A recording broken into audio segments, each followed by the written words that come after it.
Nieves, muchas gracias. A continuación, le toca el turno al doctor Aitor Guisasola, médico del trabajo, responsable de la Unidad de Salud Laboral de Guipúzcoa, de Osalan, y nos va a exponer la exposición Axílice y cáncer, evidencias, perspectivas en el screening. Bueno.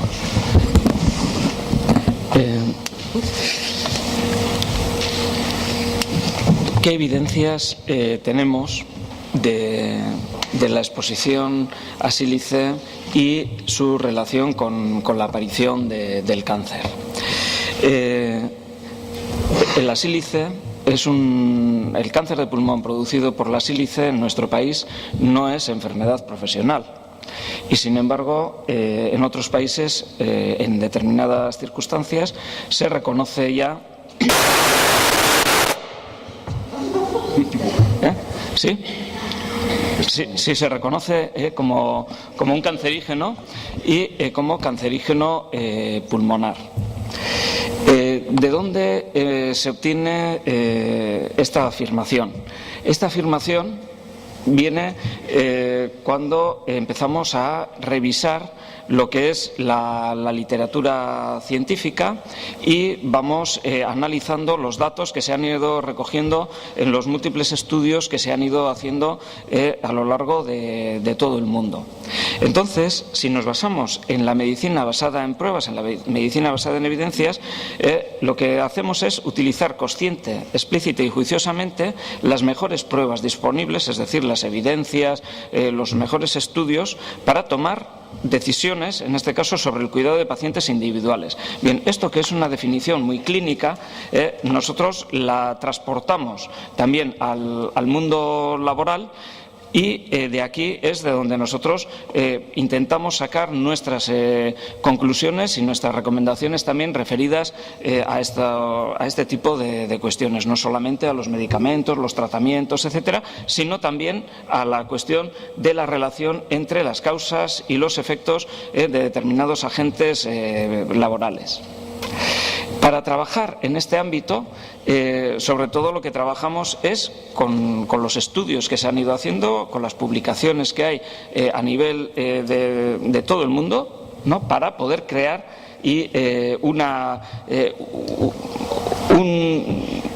evidencia, para poder recopilar esa evidencia y poder decir algo de lo que se puede saber, pero de una manera muy explícita, muy sistemática, para evitar que digamos solamente aquello que nos gustaría decir, es decir, que podamos decir aquello que sí está recogido en las pruebas.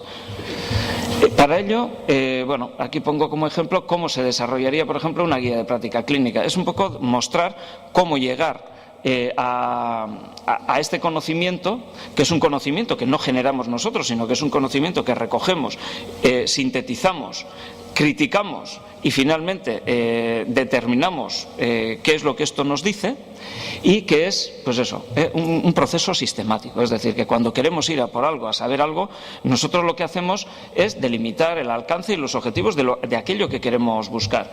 Posteriormente juntamos gente que pueda saber de esa cosa. No todos sabemos de lo mismo, ni todos tenemos conocimientos suficientes sobre todo. Formulamos las preguntas no de cualquier manera, las formulamos de un modo que nos permite luego hacer unas buenas búsquedas bibliográficas, porque no es lo mismo buscar de una manera, buscar de otra. Las mismas palabras mezcladas de una manera, mezcladas de otra, poniendo las preguntas distribuidas de diferente manera. Ayer mismo estaba yo haciendo una búsqueda que me daba del orden de 95.000 artículos para leer. Una cosa absolutamente impensable. Esa misma pregunta, planteada de otra manera, troceada, etcétera, daba del orden de unos 20 y tantos, que es algo perfectamente asumible y donde además estaba lo que tenía que estar. no todo el ruido y todo esto que una mala búsqueda nos podría llevar. Esto por poner un caso extremo. Una vez de que encontramos esa pregunta, la establecemos bien, etcétera, hacemos una buena pregunta, buscamos en las mejores fuentes bibliográficas, en las mejores y hasta en las peores incluso. Es decir, intentamos buscar hasta debajo de las piedras donde pueda haber un artículo, una evidencia, algo que se haya hecho, que muchas veces no todo lo que se publica es todo lo que hay, y a partir de ahí lo que hacemos es evaluar esos trabajos. No todo lo que se publica tiene la misma calidad. Hay cosas que tienen calidad y otras que francamente no tienen ninguna calidad. Y no todo vale lo mismo, no todo lo que se ha publicado sirve para decir algo. Solo aquello que está bien hecho y metodológicamente está bien hecho nos puede servir para saber que no se han introducido sesgos o incluso hasta opiniones en muchos casos. Y con esto luego hacemos una síntesis de todo eso que viene, y con esa síntesis podemos saber más o menos qué es lo que a nivel de la investigación realizada a través del mundo, por unos equipos, por otros, por unas personas y por otras, hay. A partir de aquí podemos ya formular unas recomendaciones, llegar a unas conclusiones que normalmente además no nos quedamos conformes con lo que hemos hecho, sino que dejamos que revisores externos valoren nuestro trabajo para que aquello que hayamos dicho realmente tenga su fuerza. Es decir, que si hemos cometido errores nos los tienen que decir, y quizá tengamos que echar un trabajo a la basura porque no lo hemos hecho bien. Y finalmente, a partir de aquí ya es cuando ya editamos las recomendaciones, editamos nuestras conclusiones, y podemos decir con una cierta seguridad que aquello que estamos diciendo es lo que se conoce. Nosotros hemos participado, hemos hecho, al menos en relación con la sílice y el cáncer de pulmón, 2 trabajos. Uno que está incluido dentro del protocolo de silicosis y otras neumoconiosis que publicamos hace unos 3, casi 4 años. Y luego una síntesis de la evidencia relativa al riesgo de sufrir cáncer de pulmón por exposición a sílice cristalina, en la que participamos varios institutos de seguridad y salud laborales a nivel de todo el Estado. Cada una de ellas nos llevó a una pregunta de investigación, es decir, la primera esta nos decía si tienen más riesgo los trabajadores de sufrir cáncer de pulmón por haber estado expuestos a polvo de sílice cristalina. ¿Esto por qué nos hacíamos esta pregunta? Bien, en el 97 la IARC clasificó la sílice como cancerígeno pulmonar en humanos grupo 1, es decir, hay suficiente evidencia para afirmar esto, y lo afirmaron ya hace, fijaros, la porrada de años. Estamos hablando ya del orden de unos, que son 18 años. Ya esto tiene mayoría de edad. Pero todavía hay controversia en algunas cuestiones. Por lo tanto, nosotros fuimos un poquito más allá de esa misma pregunta, porque entendíamos que ya con tantos años esto era una evidencia. Sin embargo, ya veis que en el trabajo anterior que os he presentado volvíamos a esa misma pregunta, si realmente esto con el tiempo se estaba sustentando y seguía siendo tan verdad como fue en el 97. Y nosotros nos hicimos esta otra pregunta, que la única diferencia que tiene con la anterior es que nosotros nos preguntábamos si la silicosis es o no un paso, porque esta es una de las grandes controversias que existe en este tema, para tener un cáncer de pulmón, cosa que algunos países ya afirman como diciendo, bueno, pues algo tiene que ver la silicosis, lo que no se sabe es de qué manera tiene que verlo, si es un paso absolutamente necesario o simplemente la silicosis lo que nos está diciendo es que estas personas, como estaban con mucho más riesgo, tenían realmente luego o tienen mucho más riesgo también de tener cáncer de pulmón, es decir, una cuestión más de exposición que no un paso intermedio. Todo esto todavía diríamos que está un poquito en el aire. Bien, nosotros buscamos las evidencias, ya veis, se hace una búsqueda, pues bueno, con sus palabras, es como se hace un poco la búsqueda. Aquí hay una muestra, y aquí intentamos buscar siempre aquello que más evidencia tiene. Es decir, en esta pirámide, por ejemplo, podríamos ver que hay diferentes recursos, y cada uno de los recursos nos lleva a que cuanto más arriba de la pirámide estamos, la evidencia está más trabajada.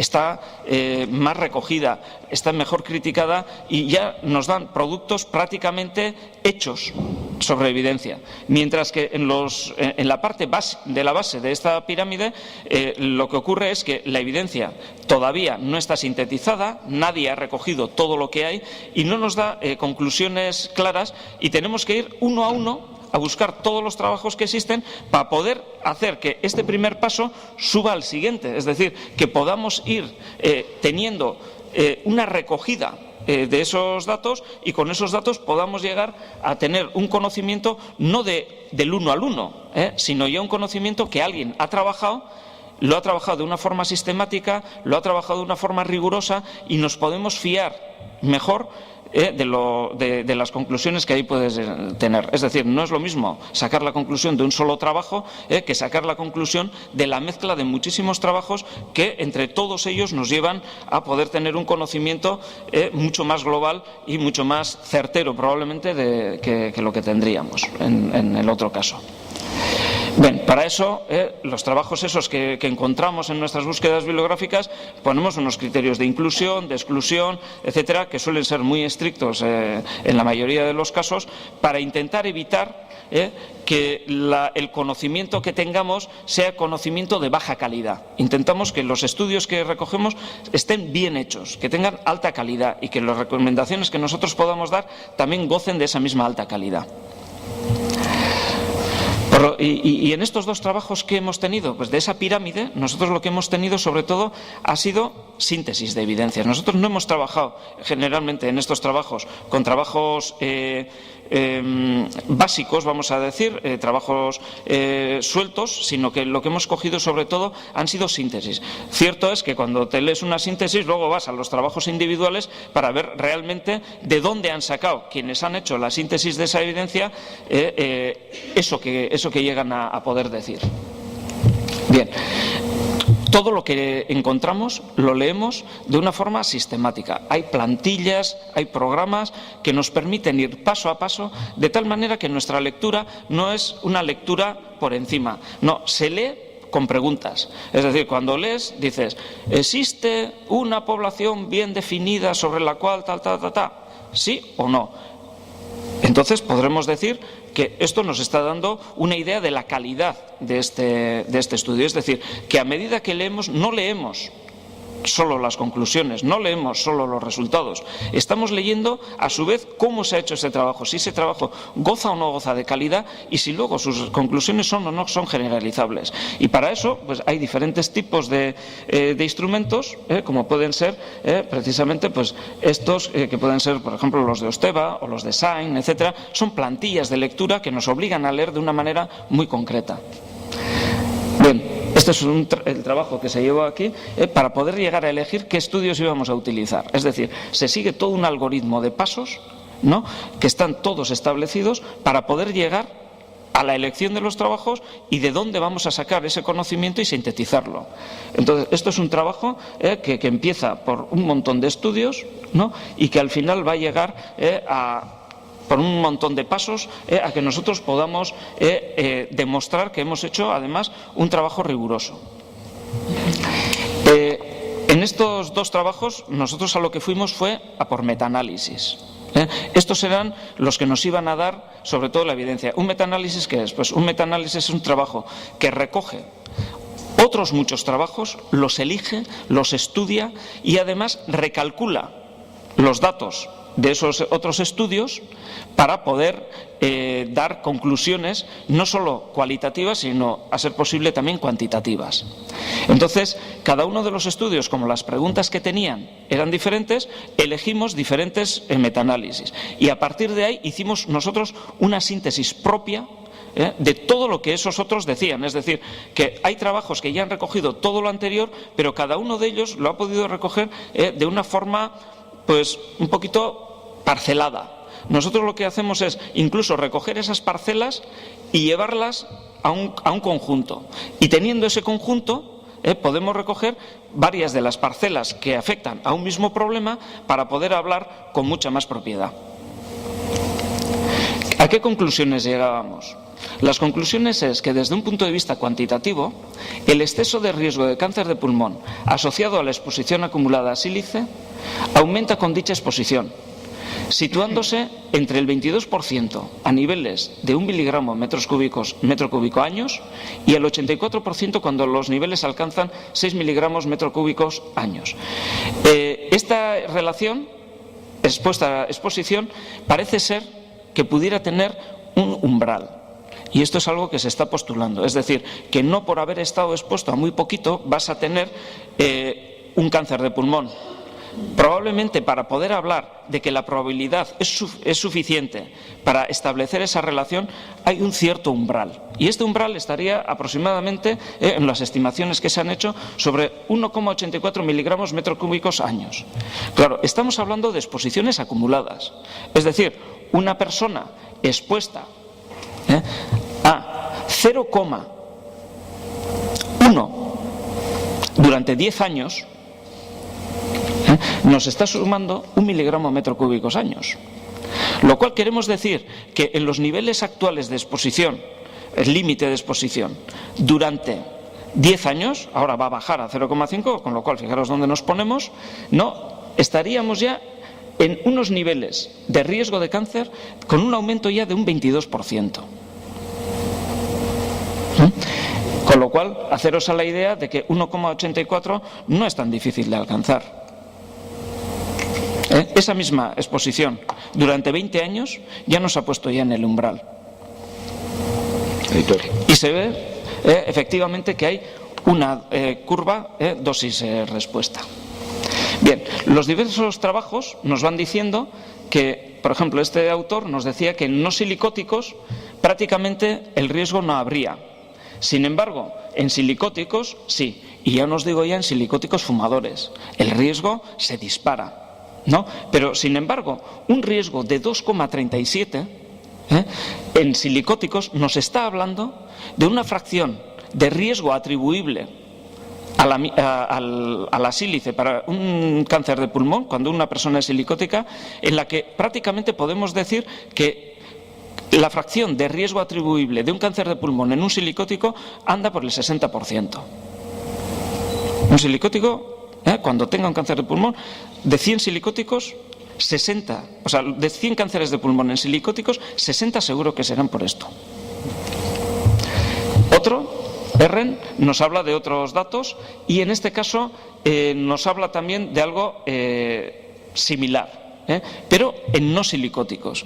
Y también en los no silicóticos parece ser que hay una relación menor que en los silicóticos, pero parece que también la hay. De ahí que esta controversia sobre si la sílice tiene o no que ver si la silicosis tiene o no que ver con el desarrollo del cáncer de pulmón, todavía está sin cerrar. Es una cuestión que está sin cerrar, no se sabe con seguridad, pero los datos apuntan a que no parece absolutamente necesario. Y las nuevas evidencias van por este camino. En un estudio que se está haciendo en China desde hace muchos años sobre unos 35.000 trabajadores, estos autores afirman que la silicosis no es paso obligatorio para tener un cáncer de pulmón. La exposición elevada a sílice pudiera producirla por sí misma. Entonces, para el screening, ¿qué se puede decir de ello? Pues bueno, pues lo que tenemos que decir es que ya en 2011 salió un trabajo en el que nos muestra que aplicando técnicas de escáner de baja dosis se podría reducir en las personas de alto riesgo un 20% la mortalidad de cáncer de pulmón al hacer estas pruebas. Es decir, que sería una prueba de screening posible. Se demuestra esto en este estudio, que es el que os ponía hace un momentito, y lo que también se demuestra en otro estudio, que es el PLCO, es esto otro, y es que hacer un screening anual con radiografía de tórax no va a reducir la mortalidad de cáncer de pulmón. Es decir, ya podemos hacer todas las radiografías que queramos, que en principio, a nivel global, no vamos a notar que esto ayude a las personas a no tener o a que se haga un diagnóstico precoz que le pueda servir para reducir la mortalidad.